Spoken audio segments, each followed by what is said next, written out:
നമ്മുടെ ഫോൺ കോളുകൾ ടാപ്പ് ചെയ്യപ്പെടുന്നുണ്ട്. നമ്മൾ ഫോണിലൂടെ സംസാരിക്കുന്ന എല്ലാ കാര്യങ്ങളും നമ്മുടെ ഫോണിലുള്ള മൈക്രോഫോൺ വഴി മറ്റുള്ള ആളുകൾ കേട്ടുകൊണ്ടിരിക്കുന്നുണ്ട്. മാത്രമല്ല നമ്മുടെ ഫോണിലുള്ള ക്യാമറ ഉപയോഗിച്ച് നമ്മൾ എന്തൊക്കെ കാര്യങ്ങളാണ് നമ്മുടെ ഫോണിൽ ചെയ്യുന്നത്, നമ്മൾ എന്തൊക്കെ കാര്യങ്ങളാണ് ചെയ്യുന്നത് എന്നൊക്കെ മറ്റുള്ള ആളുകൾ കണ്ടുകൊണ്ടിരിക്കുന്നുമുണ്ട്. ഇതൊക്കെ നമുക്ക് എങ്ങനെ ഡിസേബിൾ ചെയ്യാം, ഇതൊക്കെ നമുക്ക് എങ്ങനെ നിർത്തലാക്കാം എന്നതിനെക്കുറിച്ച് നമുക്കിന്ന് ഈ വീഡിയോയിലൂടെ നോക്കാം. വീഡിയോയിലേക്ക് പോകുന്നതിന് മുമ്പേ നമ്മുടെ ചാനലിൽ ആദ്യമായിട്ടാണ് നിങ്ങൾ വീഡിയോ കാണുന്നതെങ്കിൽ വീഡിയോ ഒന്ന് ലൈക്ക് ചെയ്യുക, ചാനൽ ഒന്ന് സബ്സ്ക്രൈബ് ചെയ്യുക. ആദ്യമായിട്ട് നമ്മുടെ ഫോൺ കോളുകൾ ആരെങ്കിലും ടാപ്പ് ചെയ്യുന്നുണ്ടോ എന്ന് നോക്കാം. അത്തരത്തിൽ ടാപ്പ് ചെയ്യുന്നുണ്ടെങ്കിൽ അതെങ്ങനെ നിർത്താമെന്ന് നമുക്ക് ആദ്യം നോക്കാം. അതിനായിട്ട് നമ്മൾ ചെയ്യേണ്ടത് നമ്മുടെ ഫോണിലുള്ള ഫോൺ ആപ്പ് ഓപ്പൺ ചെയ്യുക. ഓപ്പൺ ചെയ്തതിന് ശേഷം ഇവിടെ ടൈപ്പ് ചെയ്യുക *#21# എന്ന് ടൈപ്പ് ചെയ്യുക. അതിനുശേഷം ഇവിടെ നമ്മൾ കോൾ എന്ന് കൊടുക്കുക. അപ്പോൾ ഒന്ന് ഇവിടെ കാണാനായിട്ട് സാധിക്കും നമ്മുടെ ഫോൺ കോളുകൾ ഇവിടെ ഫോർവേഡ് ആകുന്നില്ല എന്ന് നമുക്കിവിടെ കാണാനായിട്ട് സാധിക്കും. അപ്പോൾ അത്തരത്തിൽ ഫോർവേഡ് ആകുന്നുണ്ടെങ്കിൽ നിങ്ങളുടെ ഫോണിൽ ഏതെങ്കിലും തരത്തിൽ നിങ്ങളുടെ ഫോൺ കോളുകൾ ഫോർവേഡ് ആകുന്നുണ്ടെങ്കിൽ, ടാപ്പ് ചെയ്യപ്പെടുന്നുണ്ടെങ്കിൽ അത് നിങ്ങൾക്ക് ഇവിടെ കാണാനായിട്ട് സാധിക്കും. അപ്പോൾ അത്തരത്തിൽ ഫോർവേഡ് ആയിട്ടുണ്ടെങ്കിൽ അത് നമുക്ക് എങ്ങനെയാണ് സ്റ്റോപ്പ് ചെയ്യാനായിട്ട് സാധിക്കുക, അതുകൂടി നമുക്ക് ഇതിലൂടെ തന്നെ നമുക്ക് നോക്കാം. ഇനി നമ്മുടെ ഫോൺ കോളുകൾ നമ്മൾ അറിയാതെ മറ്റാരെങ്കിലും ടാപ്പ് ചെയ്യുന്നുണ്ടെങ്കിൽ അത് നമുക്ക് സ്റ്റോപ്പ് ചെയ്യാനായിട്ട് നമ്മൾ ചെയ്യേണ്ടത് ഇവിടെ നമ്മുടെ ഫോണിലുള്ള ഫോൺ ആപ്പ് നമ്മൾ ഓപ്പൺ ചെയ്യുക. ഓപ്പൺ ചെയ്തതിന് ശേഷം ഇവിടെ #002# എന്ന് ടൈപ്പ് ചെയ്യുക, കോൾ എന്ന് കൊടുക്കുക. അപ്പോൾ ഇപ്പുറത്തിൽ ഇവിടെ നമുക്ക് കാണാനായിട്ട് സാധിക്കും കോൾ ഫോർവേഡിങ് സക്സസ്ഫുള്ളി ഇറേസ്ഡ് എന്ന്. അതായത് നമ്മുടെ ഫോണിൽ മറ്റാരെങ്കിലും നമ്മുടെ ഫോൺ കോളുകൾ ടാപ്പ് ചെയ്യുന്നുണ്ടെങ്കിൽ അത് നമ്മൾ സക്സസ്ഫുള്ളായിട്ട് തന്നെ അതിനെ നമ്മൾ ഡിലീറ്റ് ചെയ്തിട്ട് മാറ്റിയിട്ടുണ്ട് എന്നാണ് നമുക്കിവിടെ കാണാനായിട്ട് സാധിക്കുന്നത്. അപ്പോൾ നമ്മുടെ ഫോൺ കോളുകൾ ആരെങ്കിലും ടാപ്പ് ചെയ്യുന്നുണ്ടെങ്കിൽ ഇത്തരത്തിൽ നമുക്ക് ഇതിനെ മാറ്റാനായിട്ട് സാധിക്കുന്നതാണ്. അടുത്തതായി നമ്മുടെ ഫോണിലുള്ള മൈക്രോഫോൺ ഉപയോഗിച്ച് നമ്മൾ സംസാരിക്കുന്ന കാര്യങ്ങളൊക്കെ ആളുകൾ കേൾക്കുന്നുണ്ടെങ്കിലും അല്ലെങ്കിൽ നമ്മുടെ ഫോണിൻ്റെ ക്യാമറ ഉപയോഗിച്ച് നമ്മളറിയാതെ നമ്മൾ ചെയ്യുന്ന കാര്യങ്ങളൊക്കെ മറ്റുള്ള ആളുകൾ കാണുന്നുണ്ടെങ്കിലും അതൊക്കെ നമുക്ക് സ്റ്റോപ്പ് ചെയ്യാനായിട്ട് നമ്മൾ ചെയ്യേണ്ടത് നമ്മുടെ ഫോണിലുള്ള സെറ്റിങ്സ് നമ്മളിവിടെ ഓപ്പൺ ചെയ്യുക. ഓപ്പൺ ചെയ്തതിന് ശേഷം മുകളിൽ കാണുന്ന ആ സെർച്ച് ബാറിൽ പെർമിഷൻ മാനേജർ എന്ന് നിങ്ങൾ സെർച്ച് ചെയ്ത് കൊടുക്കുക. പെർമിഷൻ മാനേജർ എന്ന് സെർച്ച് ചെയ്യുന്ന സമയത്ത് അത്തരത്തിലൊരു ഓപ്ഷൻ ഇവിടെ വരും. അതിലൊന്ന് ക്ലിക്ക് ചെയ്ത് കൊടുക്കുക. ക്ലിക്ക് ചെയ്തതിന് ശേഷം ഇവിടെ നമ്മൾ ക്ലിക്ക് ചെയ്യുന്ന സമയത്ത് അവിടെ തന്നെ ഏറ്റവും മുകളിലായിട്ട് പെർമിഷൻ മാനേജർ എന്നൊരു ഓപ്ഷൻ തന്നെ നമുക്കിവിടെ ഉണ്ടാകും. അതിലൊന്ന് ക്ലിക്ക് ചെയ്ത് കൊടുക്കുക. ക്ലിക്ക് ചെയ്യുന്ന സമയത്ത് ഇവിടെ കുറേ പെർമിഷനുമായി ബന്ധപ്പെട്ടുള്ള കുറേ കാര്യങ്ങൾ നമുക്കിവിടെ കാണാനായിട്ട് സാധിക്കും. അപ്പോൾ ബോഡി സെൻസർ മുതൽ നമ്മുടെ ഫോണിലുള്ള എല്ലാ കാര്യത്തിലും നമ്മൾ എന്തൊക്കെ പെർമിഷനുകൾ കൊടുത്തിട്ടുണ്ടോ അതൊക്കെ നമുക്കിവിടെ കാണാനായിട്ട് സാധിക്കും. നമ്മൾ ഇന്നിവിടെ നോക്കാനായിട്ട് പോകുന്നത് ഒന്ന് നമ്മുടെ മൈക്രോഫോൺ ഉപയോഗിച്ചിട്ട് എത്ര ആപ്ലിക്കേഷനുകൾ നമ്മൾ പെർമിഷൻ കൊടുത്തിട്ടുണ്ട്, നമുക്ക് ആവശ്യമില്ലാത്ത പെർമിഷനുകൾ ഉണ്ടെങ്കിൽ അത് എങ്ങനെ നമുക്ക് ഡിലീറ്റ് ചെയ്ത് വിടാമെന്നതിനെ കുറിച്ചാണ്. അപ്പോൾ ഈ പെർമിഷൻ മാനേജറിൽ വന്നു കഴിഞ്ഞാൽ കുറച്ച് താഴെയെടുത്തതിലൂടെ മൈക്രോഫോൺ എന്നൊരു ഓപ്ഷൻ ഉണ്ടാകും. അതിലൊന്ന് ക്ലിക്ക് ചെയ്ത് കൊടുക്കുക. ക്ലിക്ക് ചെയ്യുന്ന സമയത്ത് ഏറ്റവും മുകളിലായിട്ട് നമ്മൾ ആൾ ടൈം എന്ന് കൊടുത്തിട്ടുണ്ടെങ്കിൽ, പെർമിഷൻ ആൾ ടൈം എന്ന് കൊടുത്തിട്ടുണ്ടെങ്കിൽ അതൊക്കെ നമുക്ക് ഇവിടെ കാണാനായിട്ട് പറ്റും. അലോഡ് ആൾ ദ ടൈം എന്നുണ്ടാകും. അതിൻ്റെ അടിയിലായിരിക്കും, താഴെയായിട്ടായിരിക്കും നമ്മൾ ആൾ ടൈം എന്ന് കൊടുത്തിരിക്കുന്ന ആപ്ലിക്കേഷനുകളൊക്കെ കാണാനായിട്ട് സാധിക്കുക. ഇവിടെ ഞാൻ മുഴുവനും കൊടുത്തിരിക്കുന്നത് allowed only will in use, അതായത് നമ്മൾ ഉപയോഗിക്കുമ്പോൾ മാത്രം മൈക്രോഫോൺ വർക്കായാൽ മതി എന്നുള്ള ഉദ്ദേശത്തിലാണ് ഞാൻ ഇവിടെ കൊടുത്തിരിക്കുന്നത്. നിങ്ങളും അത്തരത്തിൽ കൊടുക്കുക. അതായത് അതല്ല, നിങ്ങളുടെ ഫോണിൽ മൈക്രോഫോൺ ഉപയോഗിക്കാതെ ആവശ്യമില്ലാതെ തന്നെ ഒരു ആപ്ലിക്കേഷൻ ഉണ്ടെങ്കിൽ അത് നിങ്ങൾ ഓപ്പൺ ചെയ്യുക. ഞാനിന്ന് ഒരു ഉദാഹരണത്തിനായി നിങ്ങൾക്ക് കാണിച്ചു തരാം. ഞാനിവിടെ ഒരു ആപ്ലിക്കേഷൻ ഓപ്പൺ ചെയ്യാം. ഞാനിവിടെ ഒരു ആപ്ലിക്കേഷൻ ഓപ്പൺ ചെയ്യുന്നു. ഇപ്പോൾ ഞാനിവിടെ ഡു നോട്ട് അലോ എന്നാണ് ഇവിടെ കൊടുത്തിരിക്കുന്നത്. നിങ്ങളുടെ ഫോണിൽ ഒരാവശ്യമില്ലാത്ത ഒരു ആപ്ലിക്കേഷനാണ്, അതിന് മൈക്രോഫോൺ ഉപയോഗിച്ച് തന്നെ സാധാരണയായിട്ട് വർക്ക് ചെയ്യുമെന്നുണ്ടെങ്കിൽ നിങ്ങൾ ഒരിക്കലും നിങ്ങൾ hello only will using the app എന്നോ ആസ്ക് എവറി ടൈം എന്നൊന്നും കൊടുക്കരുത്. നിങ്ങൾ ഓട്ടോമാറ്റിക്കലി തന്നെ നിങ്ങൾ കൊടുക്കേണ്ടത് ഡു നോട്ട് അലോ എന്ന് തന്നെ കൊടുക്കുക. ഏറ്റവും താഴെ ഞാൻ കൊടുത്തിട്ടില്ല അതുപോലെ കൊടുക്കുക. ആവശ്യമുള്ളതിൽ മാത്രം നിങ്ങൾ കൊടുത്താൽ മതി.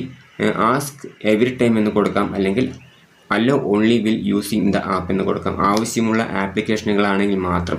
ആവശ്യമില്ലാത്ത ആപ്ലിക്കേഷനുകളായി ആണെങ്കിൽ നിങ്ങൾ നിർബന്ധമായിട്ടും ഡു നോട്ട് അലോ എന്ന് തന്നെയാണ് കൊടുക്കേണ്ടത്. അത്തരത്തിൽ കൊടുക്കുക. അതിനുശേഷം ഒന്നുകൂടി നമ്മൾ ബാക്കിലേക്ക് തന്നെ വരാം. ബാക്കിലേക്ക് തന്നെ വന്നാൽ ഇവിടെ അടുത്തതായിട്ട് മുകളിൽ ക്യാമറ എന്നൊരു ഓപ്ഷൻ കൂടി ഉണ്ടാകും. ആ ക്യാമറ കൂടി നിങ്ങളൊന്ന് ഓപ്പൺ ചെയ്ത് നോക്കുക. നിങ്ങളുടെ ഫോണിൽ എത്ര ആപ്ലിക്കേഷനുകളിലാണ് ആൾ ദ ടൈം എന്ന് നിങ്ങൾ പെർമിഷൻ കൊടുത്തിരിക്കുന്നത് അതെല്ലാം നിങ്ങൾ മാറ്റിയിട്ട് ഞാൻ നേരത്തെ കാണിച്ച പോലെ തന്നെ ആവശ്യമുള്ള ആപ്ലിക്കേഷനുകളിലാണെങ്കിൽ മാത്രം നിങ്ങൾ ആ ക്യാമറ അലോ കൊടുത്താൽ മതി. ആപ്ലിക്കേഷന് നിങ്ങൾ ക്യാമറ അലോ കൊടുക്കാതെ തന്നെ വർക്കാവുന്ന ആപ്ലിക്കേഷനുകളാണെങ്കിൽ നിങ്ങൾ അതിനെ തീർച്ചയായും നിങ്ങൾ ഡു നോട്ട് അലോ എന്ന് തന്നെയാണ് കൊടുക്കേണ്ടത്. അടുത്ത സെറ്റിങ്സിലേക്ക് പോകാം. അതിനായിട്ട് നമ്മളുടെ സെറ്റിങ്സ് ഓപ്പൺ ചെയ്യുക. ഓപ്പൺ ചെയ്തതിന് ശേഷം ഇവിടെ പ്രിഫർഡ് എന്ന് നമ്മൾ സെർച്ച് ചെയ്ത് കൊടുക്കുക. പ്രിഫർഡ് എന്ന് സെർച്ച് ചെയ്യുന്ന സമയത്ത് ഇവിടെ പ്രിഫർഡ് എൻജിൻ എന്നൊരു ഓപ്ഷൻ നമുക്കിവിടെ കാണാനായിട്ട് പറ്റും. അതിലൊന്ന് ക്ലിക്ക് ചെയ്ത് കൊടുക്കുക. ക്ലിക്ക് ചെയ്യുന്ന സമയത്ത് ഇവിടെ പ്രിഫർഡ് എൻജിൻ എന്നൊരു ഓപ്ഷൻ ഉണ്ടാകും. അതിൽ കൂടി ഒന്ന് ക്ലിക്ക് ചെയ്യുക. ക്ലിക്ക് ചെയ്യുന്ന സമയത്ത് ഇവിടെ speech recognition and synthesis from Google എന്നൊരു ഓപ്ഷൻ ഉണ്ടാകും. അതാണ് നിങ്ങൾ സെലക്ട് ചെയ്ത് കൊടുക്കേണ്ടത്. മറ്റോരോരോ ഫോണുകളിൽ ആ ഫോണുമായി ബന്ധപ്പെട്ടുള്ള റെക്കഗ്നൈസേഷൻ സ്പീച്ച് എന്ന് നിങ്ങൾക്ക് കാണാനായിട്ട് പറ്റും. അത് നിങ്ങൾ സെലക്ട് ചെയ്ത് കൊടുക്കരുത്. ഈ ഒരു സെലക്ഷനാണ് നിങ്ങൾ സെലക്ട് ചെയ്ത് കൊടുക്കേണ്ടത്. കൊടുത്തതിന് ശേഷം ബാക്കിലേക്ക് തന്നെ വരിക. ബാക്കിലേക്ക് വന്നു കഴിഞ്ഞാൽ ഇവിടെ പ്രിഫർഡ് എൻജിൻ എന്നുള്ള തൊട്ടുപുറത്തായിട്ട് തന്നെ ഒരു ഗിയർ ഐക്കൺ നമുക്ക് കാണാനായിട്ട് പറ്റും. ആ ഗിയർ ഐക്കണിൽ ഒന്ന് ക്ലിക്ക് ചെയ്ത് കൊടുക്കുക. ക്ലിക്ക് ചെയ്തതിന് ശേഷം കുറച്ചൊന്ന് താഴേക്ക് വരിക. ഇവിടെ അനോണിമസ് യൂസേജ് റിപ്പോർട്ട് എന്നൊരു ഓപ്ഷൻ ഉണ്ടാകും. അതിലൊന്ന് ക്ലിക്ക് ചെയ്ത് കൊടുക്കുക. ഇവിടെ ഓൺ ആയിട്ടായിരിക്കും സാധാരണയായിട്ട് നമ്മുടെ ഫോൺ വാങ്ങിയപ്പോൾ തന്നെ ഉണ്ടാവുക. അത് നിങ്ങൾ ഓഫ് ചെയ്ത് കൊടുക്കുക. ഇത് ഓൺ ചെയ്ത് കൊടുത്താലുള്ള പ്രശ്നങ്ങൾ എന്തൊക്കെയാണ് എന്നുള്ളതിനെക്കുറിച്ച് താഴെ വിശദമായിട്ട് തന്നെ ഉണ്ട്. നമ്മൾ ഏതൊക്കെ ഭാഷകളാണ് സംസാരിക്കുന്നത്, ഏതൊക്കെ ഭാഷകളിലാണ് നമ്മൾ ടൈപ്പ് ചെയ്യുന്നത് എന്നൊക്കെ, നമ്മൾ ഏറ്റവും കൂടുതൽ ഉപയോഗിക്കുന്ന ഭാഷ എന്താണ് എന്നൊക്കെ ഇവർ കൃത്യമായി തന്നെ മനസ്സിലാക്കി വെക്കുന്നുണ്ട്. നമ്മൾ എന്തൊക്കെ കാര്യങ്ങളാണ് ചോദിക്കുന്നത്, എന്തൊക്കെ കാര്യങ്ങൾ നമ്മൾ സംസാരിക്കുന്നു എന്നൊക്കെ ഇതിലൂടെയും മറ്റുള്ള ആളുകൾ മനസ്സിലാക്കുന്നുണ്ട്. അപ്പോൾ ഇതുകൂടി നിങ്ങൾ ഓഫ് ചെയ്ത് കൊടുക്കുക. അതിനുശേഷം ബാക്കിലേക്ക് തന്നെ വരിക. അടുത്തതായിട്ട് നമ്മൾ നോക്കാനായിട്ട് പോകുന്നത് നമ്മുടെ ഫോണിൽ ഒരുപാട് ആപ്ലിക്കേഷനുകളൊക്കെ നമ്മൾ ഡൗൺലോഡ് ചെയ്യാറുണ്ട്. ഡൗൺലോഡ് ചെയ്തതിന് ശേഷം നമ്മുടെ ഫോണിൽ അത് ഇൻസ്റ്റാൾ ചെയ്യണമെങ്കിൽ അവർ ഒരുപാട് പെർമിഷനുകളും ചോദിക്കാറുണ്ട്. നമ്മൾ ആ പെർമിഷനുകളൊക്കെ കണ്ണുമടച്ച് നമ്മൾ അലോ ചെയ്ത് കൊടുക്കാറുമുണ്ട്. അപ്പോൾ അലോ ചെയ്ത് കൊടുത്തതിന് ശേഷം പിന്നീട് ആ ഒരു ആപ്ലിക്കേഷൻ നമ്മൾ ഉപയോഗിക്കുന്നില്ല എങ്കിൽ, അതായത് നമ്മൾ ആ ആപ്ലിക്കേഷനുകളിൽ ആ ഒരു പെർമിഷനുകളൊന്നും വേണ്ടാതെ തന്നെ ഇത് വർക്കാവുന്ന പെർമിഷനുകളാണെങ്കിൽ നമുക്കതൊക്കെ ഡിസേബിൾ ചെയ്ത് കൊടുക്കാനായിട്ട് സാധിക്കും. അതെങ്ങനെയാണ് ചെയ്യേണ്ടതെന്ന് ഞാൻ നിങ്ങൾക്ക് കാണിച്ചു തരാം. അതിനായിട്ട് നമ്മുടെ ഫോണിലുള്ള സെറ്റിങ്സ് നമ്മൾ ഓപ്പൺ ചെയ്യുക. ഓപ്പൺ ചെയ്തതിന് ശേഷം കുറച്ച് താഴേക്ക് സ്ക്രോൾ ചെയ്യുന്ന സമയത്ത് ഇവിടെ ആപ്സ് എന്നൊരു ഓപ്ഷൻ ഇവിടെ ഉണ്ടാകും. അതിലൊന്ന് ക്ലിക്ക് ചെയ്ത് കൊടുക്കുക. ചില ഫോണുകളിൽ ആപ്സ് ആൻഡ് നോട്ടിഫിക്കേഷൻ എന്നായിരിക്കും ഉണ്ടാവുക. അത് തന്നെയാണ് നിങ്ങൾ ക്ലിക്ക് ചെയ്യേണ്ടത്. അതൊന്ന് ക്ലിക്ക് ചെയ്തതിന് ശേഷം ഇവിടെ നമ്മുടെ കുറച്ച് ആപ്ലിക്കേഷനുകൾ മാത്രമേ ഇവിടെ കാണാനായിട്ട് സാധിക്കുള്ളൂ. അപ്പോൾ മുഴുവനുമായിട്ട് കാണണമെങ്കിൽ ഇവിടെ നമുക്ക് സി ആൾ ആപ്സ് എന്നുണ്ടാവില്ല. അതിലൊന്ന് ക്ലിക്ക് ചെയ്ത് കൊടുക്കുകയാണെങ്കിൽ നമ്മുടെ ഫോണിലെ എല്ലാ ആപ്ലിക്കേഷനുകളും നമുക്കിവിടെ കാണാനായിട്ട് പറ്റും. അപ്പോൾ ഇവിടെ നിങ്ങൾ നോക്കുക, നിങ്ങൾ ഇൻസ്റ്റാൾ ചെയ്ത ആപ്ലിക്കേഷനുകൾ, അതായത് ഇൻസ്റ്റാൾ ചെയ്തതോ അല്ലെങ്കിൽ നമ്മൾ ഫോൺ വാങ്ങിക്കുമ്പോൾ തന്നെ ഉള്ള ആപ്ലിക്കേഷൻ ആണെങ്കിലും ശരി, ആ ആപ്ലിക്കേഷനുകളിലൊന്നും നമ്മുടെ ഫോണിൻ്റെ മൈക്രോഫോൺ വേണ്ടാതെ തന്നെ വർക്ക് ചെയ്യുന്ന ആപ്ലിക്കേഷനുകളുണ്ട്. അതുപോലെ തന്നെ നമ്മൾ ആ ഒരു ആപ്ലിക്കേഷനിൽ നമ്മുടെ ഫോണിൻ്റെ ക്യാമറ ആവശ്യമില്ലാതെ തന്നെ വർക്ക് ചെയ്യുന്ന ആപ്ലിക്കേഷൻ, ഒരു ആവശ്യമില്ലാതെ കിടക്കുന്ന ആപ്ലിക്കേഷനുകൾ നമ്മുടെ ഫോണിലുണ്ടാകും. ഇത്തരത്തിലുള്ള ആപ്ലിക്കേഷനുകളൊക്കെ നിങ്ങളുടെ ഫോണിലുണ്ടെങ്കിൽ ഇതിലൂടെ നമുക്ക് കാണാനായിട്ട് പറ്റും. അപ്പോൾ നിങ്ങൾ ഉപയോഗിക്കാത്ത ആപ്ലിക്കേഷനുകൾ ഏതൊക്കെയാണ് ഉള്ളത് നോക്കുക. അപ്പോൾ ഓരോന്നായിട്ട് നിങ്ങൾ ഇത്തരത്തിൽ തുറന്ന് നോക്കുക. ഞാൻ ഒരു ഉദാഹരണമായിട്ട് ഞാനിവിടെ ക്രോം ബ്രൗസർ എന്നൊരു ഓപ്ഷനാണ്, ഞാൻ ഒരു ആപ്ലിക്കേഷനാണ് ഇവിടെ നിന്ന് നമുക്ക് തുറന്നു തരുന്നത്. ഇതിൻ്റെ കൂടുതൽ ഞാൻ ഒന്ന് പറയട്ടെ. നമ്മുടെ ഫോണിൽ സ്റ്റോറേജ് വളരെ കുറവായിട്ടാണ് ഉള്ളതെങ്കിൽ അത് നമുക്ക് കൂട്ടാനായിട്ട് സാധിക്കുന്ന ഒരു ഓപ്ഷൻ നമുക്ക് ഈ ഒരു ആപ്ലിക്കേഷൻ തുറക്കുന്ന സമയത്ത് നമുക്ക് കാണാനായിട്ട് പറ്റും. അതെങ്ങനെയാണ് ചെയ്യേണ്ടതെന്ന് ഞാൻ ഈ ഒരു ഭാഗത്ത് തന്നെ ഞാൻ നിങ്ങളെ കാണിച്ചു തരാം. ഇവിടെ സ്റ്റോറേജിൻ്റെ ക്യാഷ് എന്ന് കാണുന്നില്ല, അതിലൊന്ന് ക്ലിക്ക് ചെയ്യുക. ഇവിടെ നിങ്ങൾ ക്ലിയർ ക്യാഷ് എന്ന് കൊടുക്കുക. നിങ്ങൾക്ക് താഴെയായിട്ട് കാണാനായിട്ട് വരും ക്യാഷ് 698 MB കിടക്കുന്നുണ്ട്. ഇതിൽ നിങ്ങൾ ക്ലിയർ ക്യാഷ് എന്ന് കൊടുക്കുകയാണെങ്കിൽ ആ ഒരു 698 MB നമുക്ക് ഫ്രീ ആയിട്ട് ലഭിക്കുന്നതാണ്. അപ്പോൾ ഞാനിത് പോകുന്ന സമയത്ത്, ഇത് പറഞ്ഞു തരുന്ന സമയത്ത് ഇതിൻ്റെ കൂടെ ഞാൻ നിങ്ങൾക്ക് പറഞ്ഞു തന്നേ ഉള്ളൂ. അപ്പോൾ നിങ്ങളത് നിങ്ങളുടെ ഫോണിൽ സ്റ്റോറേജിൻ്റെ പ്രശ്നമുണ്ടെങ്കിൽ ഇതേപോലെ നിങ്ങൾ എല്ലാ ആപ്ലിക്കേഷനുകളും തുറന്നതിന് ശേഷം നിങ്ങൾ നോക്കിക്കഴിഞ്ഞാൽ നിങ്ങൾക്ക് സ്റ്റോറേജ് കൂട്ടാനായിട്ട് സാധിക്കും. അപ്പോൾ ഞാനിവിടെ പറഞ്ഞു വന്നത്, നമ്മൾ പെർമിഷനുകൾ ആവശ്യമില്ലാതെ കൊടുത്തിരിക്കുന്ന പെർമിഷനുകൾ ഉണ്ടെങ്കിൽ അതൊക്കെ നമുക്ക് എങ്ങനെയാണ് ഡിസേബിൾ ചെയ്ത് കൊടുക്കേണ്ടത് എന്നതിനെക്കുറിച്ചാണ്. അപ്പോൾ നമ്മളിവിടെ ഒരു ക്രോം ബ്രൗസർ എന്ന ഒരു ആപ്ലിക്കേഷൻ ഇവിടെ തുറന്നിട്ടുണ്ട്. ഇവിടെ നമ്മൾ നോക്കുകയാണെങ്കിൽ പെർമിഷൻ എന്നൊരു ഓപ്ഷൻ നമുക്കിവിടെ കാണാനായിട്ടും പറ്റും. ഈ പെർമിഷൻ എന്ന ആ ഒരു ഓപ്ഷൻ ഒന്ന് ക്ലിക്ക് ചെയ്ത് കൊടുക്കുക. അപ്പോൾ നമ്മൾ ഓൾ ടൈം അലോ എന്ന് കൊടുത്തിരിക്കുന്ന ഒരു ഓപ്ഷൻ ഉണ്ട് അതിൽ, ലൊക്കേഷൻ. ആ ലൊക്കേഷൻ നമുക്ക് ആവശ്യമില്ലാത്ത ഒരു പെർമിഷനുകളാണെങ്കിൽ നമുക്കിവിടെ ഡു നോട്ട് അലോ എന്ന് കൊടുക്കുക. ഓക്കെ, ഡു നോട്ട് അലോ എന്ന് കൊടുക്കുക. അപ്പോൾ ഇത്തരത്തിൽ നമ്മളുടെ പെർമിഷനുകൾ ഒട്ടും ആവശ്യമില്ലാതെ വർക്കാവുന്ന ആപ്ലിക്കേഷനുകൾ ഉണ്ടാകും, നമ്മൾ സ്ഥിരമായിട്ട് ഉപയോഗിക്കുന്നതായിരിക്കും. എന്നാൽ അതിൽ പോലും ഇത്തരത്തിൽ നമുക്ക് പെർമിഷനുകളോ ഒന്നും തന്നെ കൊടുക്കേണ്ട ആവശ്യമില്ല. പെർമിഷൻ ലൊക്കേഷൻ ഒന്നും കൊടുക്കേണ്ട ഒരാവശ്യമില്ല. അതുപോലെ തന്നെ ക്യാമറ കൊടുക്കേണ്ട ആവശ്യമില്ല, കോൺടാക്റ്റുകൾ കൊടുക്കേണ്ട ആവശ്യമില്ല, ലൊക്കേഷൻ, മൈക്രോഫോൺ ഒന്നും തന്നെ കൊടുക്കേണ്ട ആവശ്യമില്ല.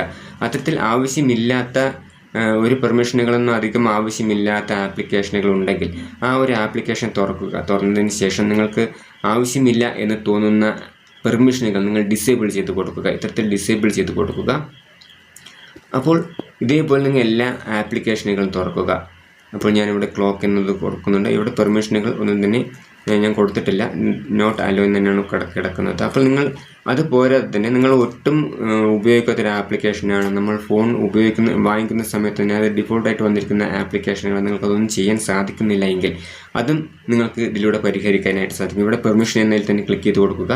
ക്ലിക്ക് ചെയ്ത സമയത്ത് ഇവിടെ മാനേജ് ആപ്പ് ഈ അൺയൂസ്ഡ്, അതായത് നമ്മൾ ഈ ഒരു ആപ്ലിക്കേഷൻ യൂസ് ചെയ്യുന്നില്ലെങ്കിൽ ഇവിടെ നിങ്ങൾ ഈ ഒരു ഓപ്ഷൻ കണ്ടോ, അത് നിങ്ങൾ ഡിസേബിൾ ചെയ്ത് കൊടുക്കുക. ഡിസേബിൾ ചെയ്ത് കൊടുക്കുകയാണെങ്കിൽ ആ ഒരു ആപ്ലിക്കേഷൻ നമ്മുടെ ഫോണിൽ ഡമ്മി ആയിട്ട് കിടക്കുന്നതായിരിക്കും. അത് നമ്മുടെ ഫോണിലുള്ള ഒന്നും തന്നെ ഉപയോഗിക്കില്ല.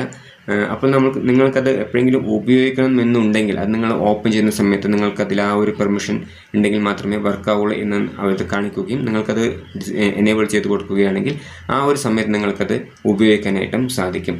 അപ്പോൾ ഇത്തരത്തിൽ നിങ്ങളുടെ ഫോണിൽ ആവശ്യമില്ലാത്ത ആപ്ലിക്കേഷനുകൾ ഉണ്ടെങ്കിൽ നിങ്ങളതിനെ അതിൻ്റെ പെർമിഷനുകളൊക്കെ ഡിസേബിൾ ചെയ്ത് കൊടുക്കുക. ആവശ്യമില്ലാത്ത ആപ്ലിക്കേഷനുകൾ നിങ്ങൾക്ക് അൺഇൻസ്റ്റാൾ ചെയ്യണമെങ്കിൽ അത് നിങ്ങൾക്ക് ചെയ്യാനായിട്ട് സാധിക്കും. അപ്പോൾ നമ്മൾ ഇൻസ്റ്റാൾ ചെയ്തിട്ടുള്ള നമുക്ക് മാറ്റാനായിട്ട് അൺഇൻസ്റ്റാൾ ചെയ്യാൻ സാധിക്കുന്ന ആപ്ലിക്കേഷനുകളൊക്കെ ഉണ്ട്. നമ്മൾ ഇൻസ്റ്റാൾ ചെയ്ത ആപ്ലിക്കേഷനുകളൊക്കെ ഇത്തരത്തിൽ ഓപ്പൺ ചെയ്യുക. അൺഇൻസ്റ്റാൾ എന്ന് കൊടുക്കുന്നതിന് മുമ്പായിട്ട് ഇവിടെ സ്റ്റോറേജ് ആൻഡ് ക്യാഷ് എന്ന് നമ്മൾ കൊടുക്കേണ്ടതായിട്ടുണ്ട്. നമ്മൾ അൺഇൻസ്റ്റാൾ ചെയ്തിട്ട് വേണ്ടാന്ന് വെക്കുന്ന ആപ്ലിക്കേഷനുകളിലാണ് നമ്മൾ ഇത് ചെയ്യേണ്ടത്.